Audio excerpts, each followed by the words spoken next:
रसोई के पास 4 थी तो उसके पास 10 हो गई।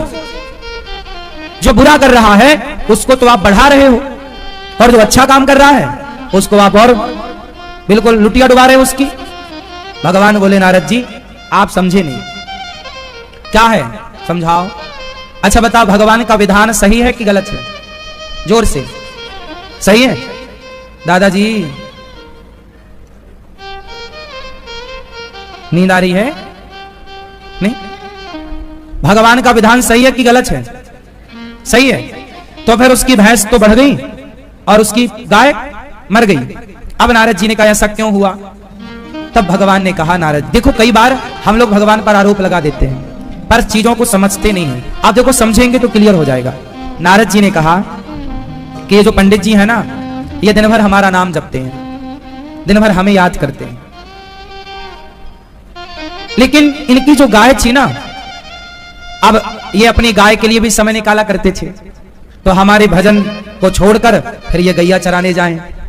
शरीर इनका बुढ़ा, गैया भाग जाए तो बेचारे थक जाएं। तो मुझे बड़ी दया आई कि ये मेरा भगत है और गाय के चक्कर में परेशान होता है, तो मैंने इसकी गाय को अपने पास बुला लिया क्योंकि ये मुझे याद करता था। तो मैंने अपनी भक्ति इसे और दे दी क्योंकि ये मुझे चाहता था तो मैं भी इसे चाहता हूं। ये पैसा नहीं चाहता इसलिए मैंने इसे पैसा नहीं दिया। पैसा पाएगा तो मुझे भूल जाएगा, इसलिए मैं अभी नहीं दे रहा हूं। सुदामा को भी शुरू में नहीं दिया, लेकिन जब बाद में दिया तो छप्पर फाड़ के दिया ना। भगवान की तरफ थोड़ा देर है, अंधेर बिल्कुल नहीं है। पंडित जी की गाय, इसलिए भगवान ने बोला मैं अपने। और सुनो ये जो तुम्हारा रामलाल था भैंस वाला, ये कभी मेरा ध्यान करता ही नहीं था, भगवान का भजन करता ही नहीं था, इसका पूरा ध्यान भैंसों में था। तो मैंने इसे और भैंसें दे दी कि भैंस में मन लगाए तो और लगा। तो जिसका ध्यान जहां लगेगा मैं उसे वो चीज देता हूं। तुम्हारा मन भगवान में लगेगा तो भगवान अपनी भक्ति दे देंगे। तुम्हारी भक्ति में जो बाधा है वो बाधा भी दूर कर देंगे, और जिसका मन भैंस में लगा है उसको भैंस दे देंगे। इसलिए भगवान, आप कहते हो ना भले आदमी के साथ बुरा होता है, बुरे लोग तो मलाई खा रहे हैं, ऐसा नहीं है। जब आप भला करते हैं, आप सच्चे अच्छे रास्ते में चलते हैं, तो भगवान थोड़ी आपकी कठिन परीक्षा लेते हैं, क्योंकि आपको अब भगवान बहुत कुछ देना चाहेंगे, तो परीक्षाओं से तो गुजरना पड़ेगा। महाभारत जीतने के पहले पांडवों को 12 साल की परीक्षा से गुजरना पड़ा। राम को राजा बनने से पहले 14 साल की कठिन परीक्षा राम को देनी पड़ी। यदि परीक्षा भगवान को देनी पड़ती है तो हम इंसानों को बिना परीक्षा के परिणाम कैसे मिलेगा?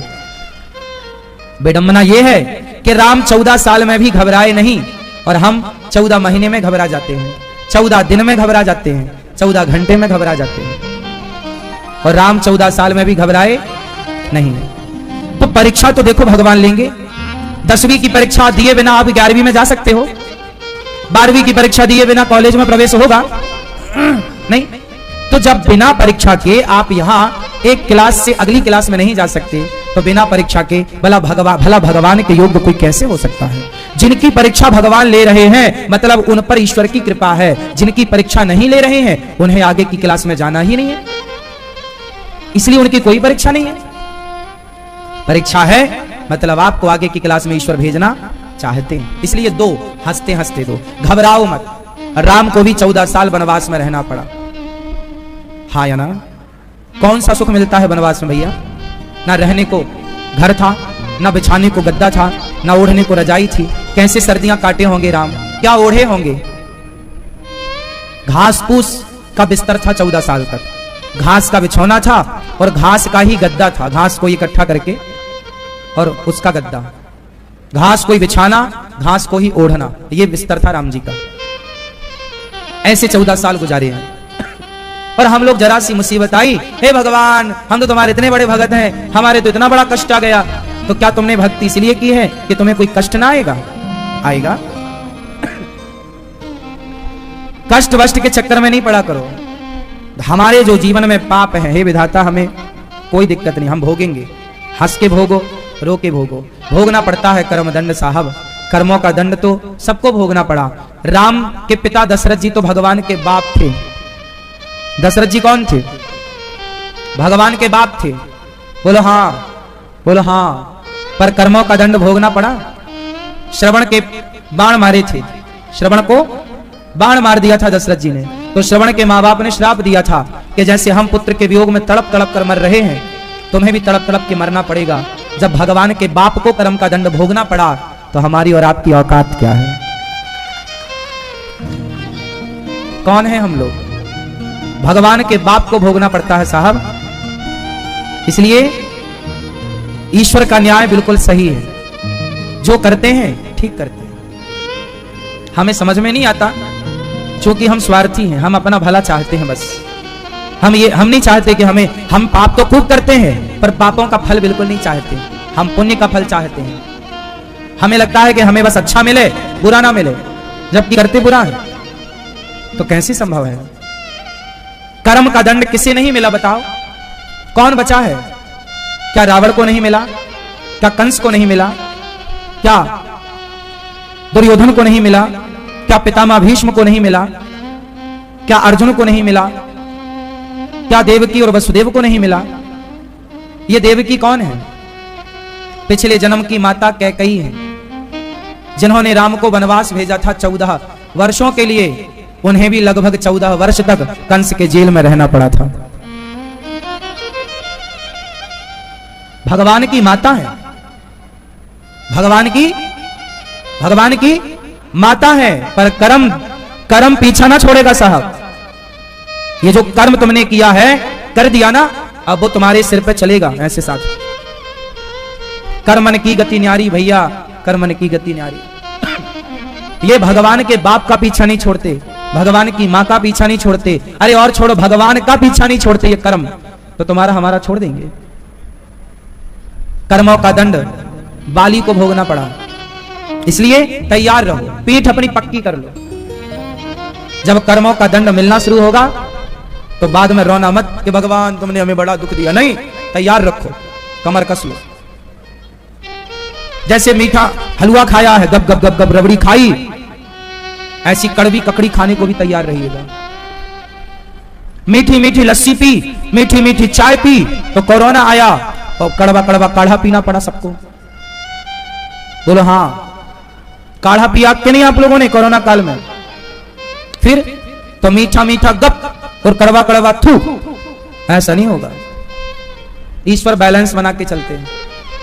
इसलिए मेरी मां, अच्छी करनी कर लो री मैया, कर्म न करियो काला, लाख आंख से देख रहा है तुझे देखने वाला। सच की खेती कर ले चतुर नर, समय गुजरता जाता, मेरे मालिक की दुकान में सब लोगों का खाता। अच्छे कर्म करना तो अच्छी गति होगी, अच्छा फल मिलेगा। कर्म पेड़ बोए बबूल का, तो आम कहां से आए? पेड़ बोए बबूल का तो आम कहां से आएगा? गोपियां सारा काम छोड़कर आई श्याम सुंदर के पास। श्याम सुंदर, हे प्रभु मुझे स्वीकार कर लीजिए। भगवान ने गोपियों से कहा, जाओ पति की सेवा करो, पति कैसा भी हो, अंधा हो, लंगड़ा हो, बहरा हो, काना हो, जाओ सेवा करो। आज भगवान ने गोपियों को काय के लिए बुलाया है? काय के लिए? रास रचाने के लिए। ये रास रचाना सही है कि गलत है? मैया, ओ भैया, रास रचाना सही है कि गलत है? आप रचाते हो रास? किसके साथ? नहीं? क्यों? भैया जी बताएंगे रास का मतलब क्या होता है। ये जिनसे पूछेंगे वही बोलेंगे, बाकी लोग तुक्का ही टाप रहे हैं। ये भैया आपसे पूछ रहे हैं, हाँ हाँ, रास का मतलब क्या हुआ, ये भैया बताएंगे। हाँ हाँ, ये पीछे वाले बोलो सरकार। हाँ ये, हाँ हाँ बोलो, आप बोलो। नहीं मालूम? नहीं मालूम तो ये ठीक है कि आपने आप बताओ। नहीं मालूम? ये भैया बताएंगे तीनों, ब्रह्मा विष्णु महेश। रास का मतलब क्या होता है? प्रेम। किससे प्रेम? भगवान से। ठीक है, दादाजी बताएंगे रास का मतलब क्या हुआ? प्रेम। किससे? प्रभु से प्रेम। रास का मतलब मैया इधर चली मैं उधर चली, पता नहीं मैं किधर चली। ठीक है चलो।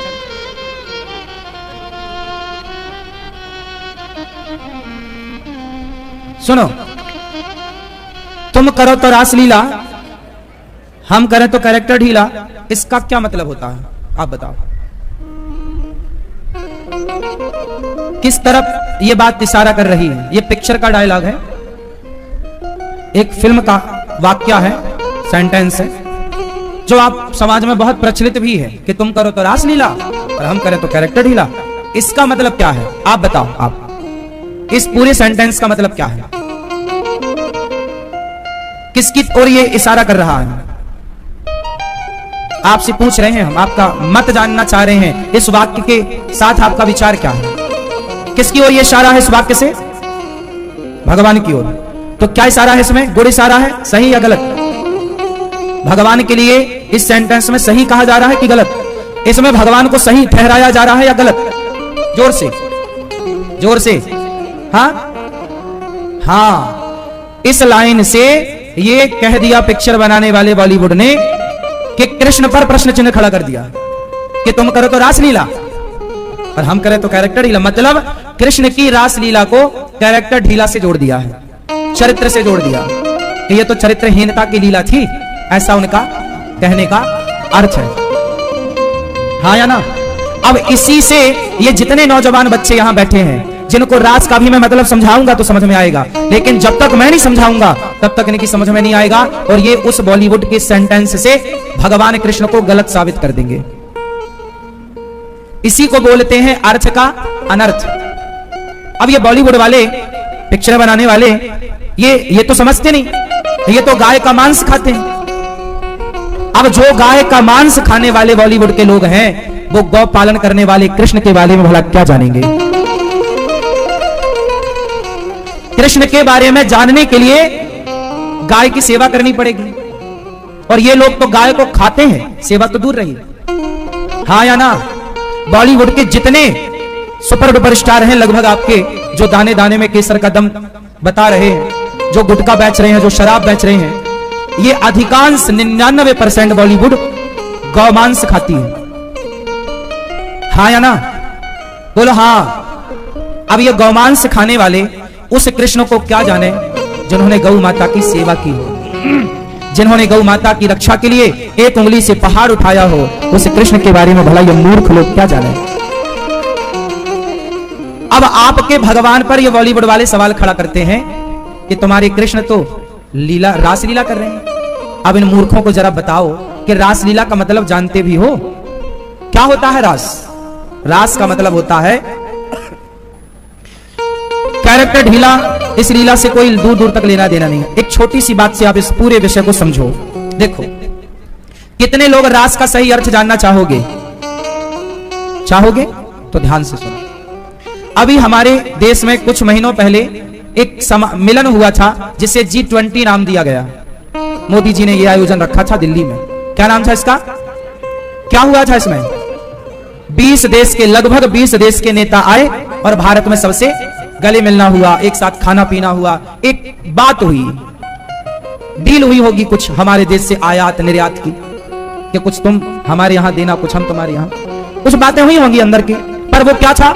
मिलन। G20 में क्या हुआ था? एक नेता दूसरे नेता से क्या किया? उस मिलन के समारोह का नाम क्या था? G20। उसी तरह द्वापर युग में भक्त और भगवान कह के मिलन हुआ था शरद पूर्णिमा की रात्रि को, और उस मिलन में तमाम भक्त आए थे और भगवान से मिले। उस मिलन का नाम था रास। जिस रास के मिलन में कैलाश से शंकर जी भी आए थे, ब्रह्मलोक से ब्रह्मा आए, स्वर्ग से इंद्र आए, पर आए थे सब गोपी बनकर। हनुमान जी भी आए पर आए थे गोपी। तो वहां पर क्या बनकर आए भगवान?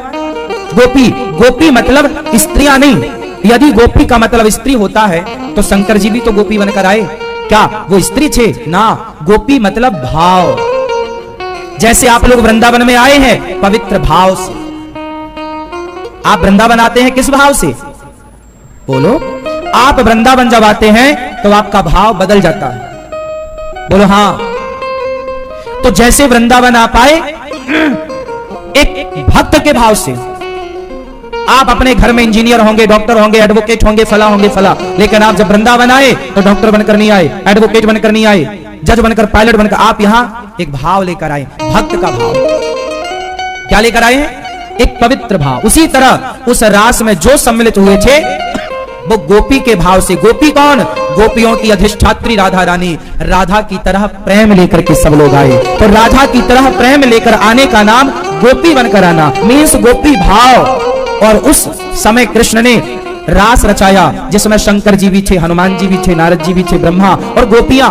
वो मिलन था एक भक्त का एक भगवान से। अब आप बताओ, क्या वो मिलन कैरेक्टर ढीला की लीला थी क्या? तो आप लोगों ने ये मूवी बनाने वाले सुपर डुपर स्टारों से सवाल क्यों नहीं किया कि तुम हमारे भगवान पर लांछन लगा रहे हो? ये लांछन लगाने का अधिकार इन मूर्खों को दिया किसने?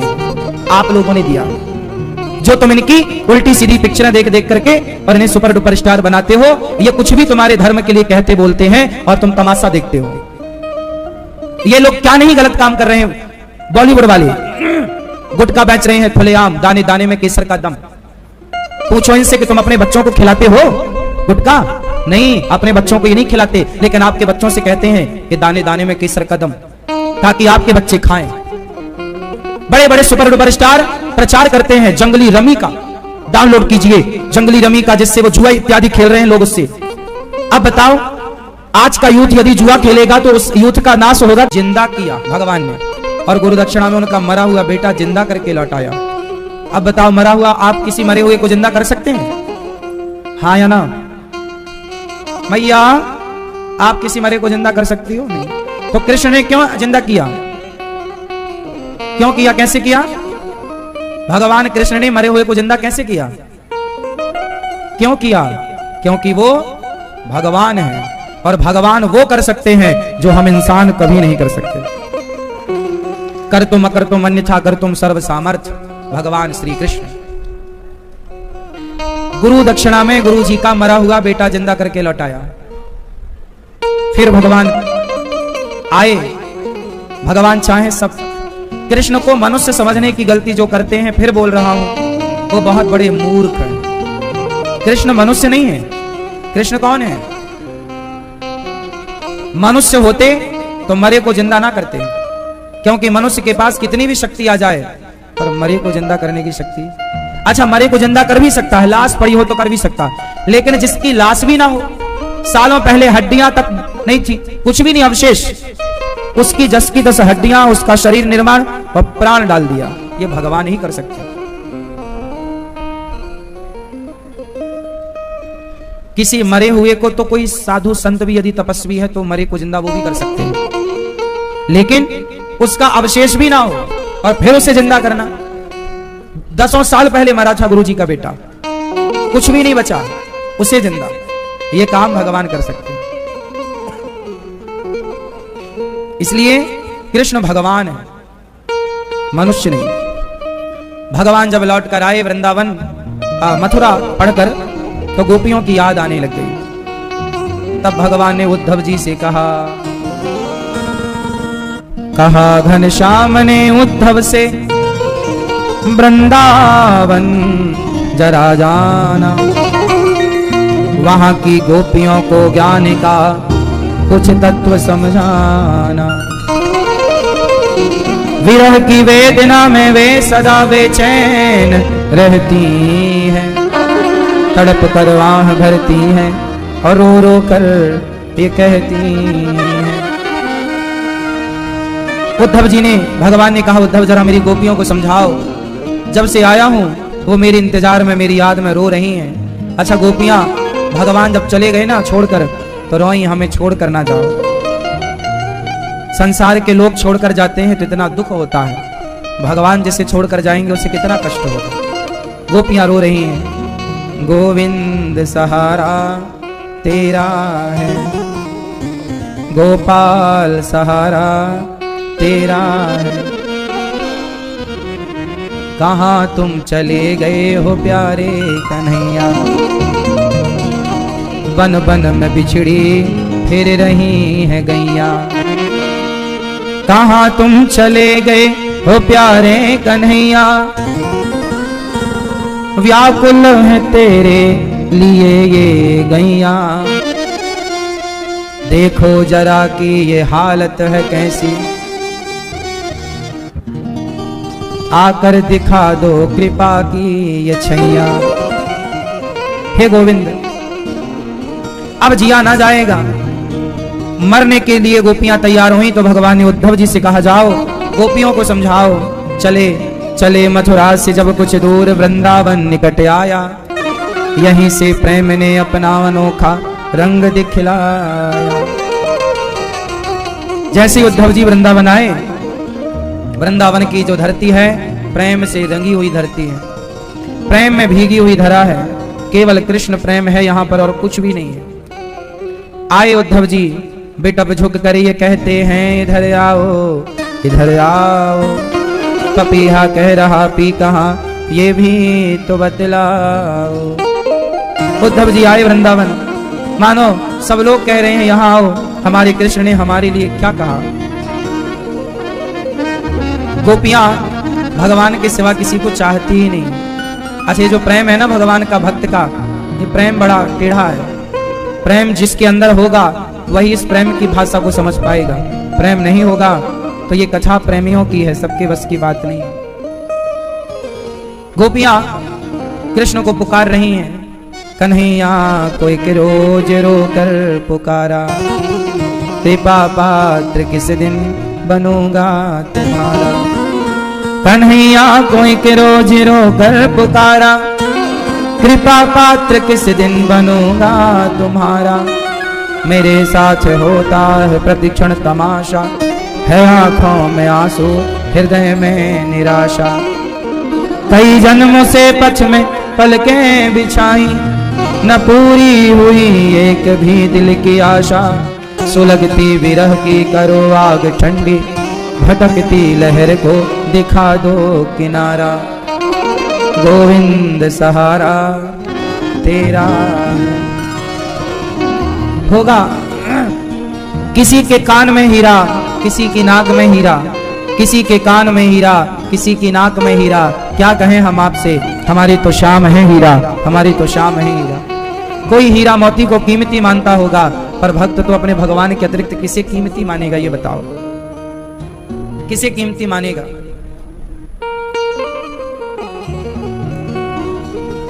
कोई है ही नहीं, किसे कीमती माने। इसलिए भक्तों को भगवान के लिए ही बढ़ना चाहिए, भगवान को याद करना चाहिए। और भगवान की सबसे अच्छी याद क्या है? भगवान के लिए रोना। सबसे अच्छी पूजा क्या है? सबसे अच्छी उपासना क्या है? भगवान के लिए रोना।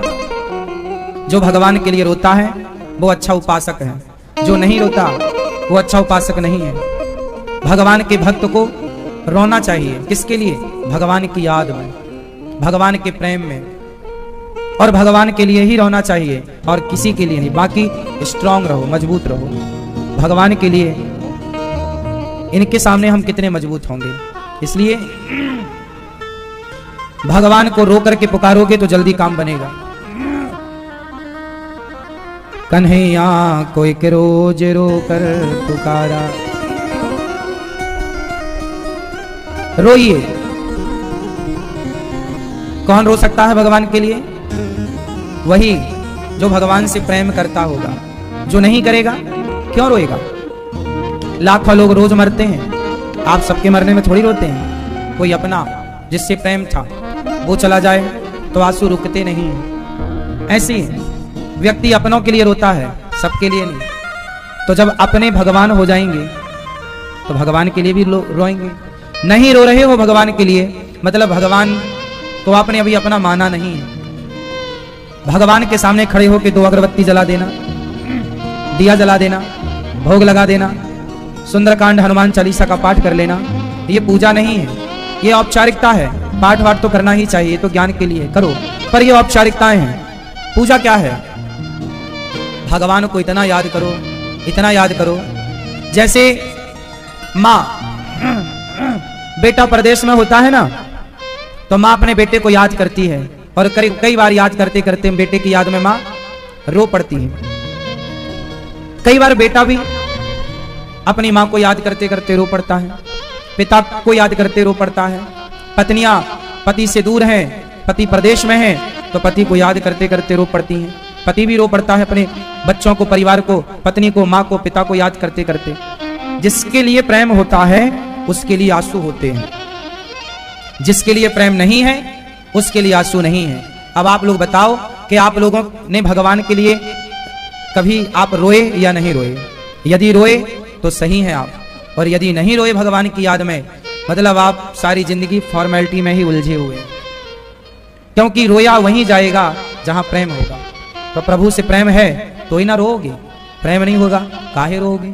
इसलिए बिहारी जी के सामने जब जाओ, अब देखो मुझे कभी मौका मिलेगा जगन्नाथ जी जाने का, मैं रोज तो जगन्नाथ जी जा नहीं सकता, आप लोग रोज तो जगन्नाथ जी जा नहीं सकते, जगन्नाथपुरी, पर कभी आपको जिंदगी में 1 बार 2 बार 3 बार, कभी साल 2 साल में मौका मिला और आप गए, और जब गए और जगन्नाथ जी का दर्शन किया, तो दर्शन कैसे करोगे? देखोगे और आगे बढ़ जाओगे ना। जब इतने सालों बाद मिले हो, इतने सालों बाद आपका दोस्त भी मिलता है ना, तो उसे गले लगाकर 2 आंसू तो आ ही जाते हैं। आपके बचपन का यदि मित्र है, अपने हैं तो लोग गले लगाकर, माँ और बेटा जब मिलते हैं सालों बाद तो गले लगा लेती है माँ, ना चाहे तो भी रो पड़ती है माँ। ये प्रेम है। वो आंसू इस बात का गवाह है कि ये प्रेम है। प्रेम की गवाही कौन देता है? आंसू। प्रेम की गवाही कौन देता है? मैया। प्रेम की गवाही आंसू देता है। इसलिए भगवान से प्रेम, और जब प्रेम होगा तो आंसू स्वाभाविक होंगे। भगवान जगन्नाथ जी को देखोगे तो रो पड़ोगे।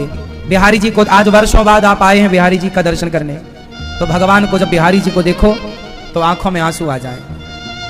भगवान को याद करते करते आंखों में आंसू, बस वो प्रेम बहेगा मेरी माँ। वही है सच्चा प्रेम। भगवान को ना फूलों की जरूरत है, ना मिष्ठान की, ना मेवा की, ना दूध की, ना दही की, ना सोने की, ना चांदी की, ना पैसा की। भगवान को जरूरत है केवल आपके प्रेम के आंसुओं की। इसलिए भक्त को चाहिए कि तुम कुछ ना दो भगवान को, प्रेम से बस याद करो, स्मरण करो, और क्या चाहिए। गोपियां भगवान की याद में रो रही हैं। उद्धव जी आए, मां यशोदा के साथ बैठे, समय बीत गया समझाते समझाते। यशोदा मां बोली, कन्हैया कब आएगा उद्धव, मेरा कृष्ण कब आएगा? क्या भूल गया अपनी मां को? यशोदा मैया रो रही हैं, कन्हैया तू कहां चला गया रे? क्या अपनी मां यशोदा को भूल गया? मैंने तुझे उखल से बांधा था ना, काश मुझे ये पता होता कि तू मेरा बेटा नहीं है, मैं कभी ना बांधती तुझे, इतना अधिकार तुझ पर कभी ना जताती जितना मैंने तुझ पर जताया। शायद तू मेरा बेटा नहीं था, देवकी का था, फिर भी मैंने तुझे डांटा, मारा, माखन ने खाने दिया, शायद इसलिए तू नाराज होकर चला गया है। एक बार अपनी माँ को माफ कर दे बेटा, एक बार आजा, मेरे लिए नहीं। देख जब से तू गया है ना, ये जो तेरी गाय है ना, जिसके छन में मुंह लगाकर दूध पिया करता था गंगी, उस दिन से इसने चारा नहीं खाया, पेट भर पानी नहीं पिया। हम तो इंसान हैं, हमारे लिए तो तूने उद्धव को भेज दिया है, हम तो समझ लेंगी, पर तू बता कि ये गाय को कैसे समझाएगा उद्धव? ये गाय तो बेचारी कृष्ण की याद में बस रो रही है, कृष्ण को याद कर रही है। कहाँ चले गए कृष्ण, जो मेरे बछड़े की तरह दूध पिया करते थे? कृष्ण के जाने पर ना केवल मां ही नहीं रो रही है, भगवान से प्रेम करने वाले पशु पक्षी, जासु वियोग विकल पशु ऐसे, प्रजा मातु पितु जी हैं। कैसे सारी गोपियां बस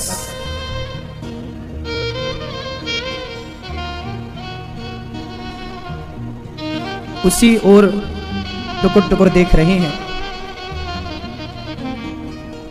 जिस रास्ते से ना कृष्ण गए। इंतजार है कि आएंगे। 2 दिन का कहकर गए थे, कई महीने बीत गए, अभी तक नहीं आए। माँ यशोदा बोली, उद्धव मर जाएंगी ये गोपियां, एक बार अपने कृष्ण से कह देना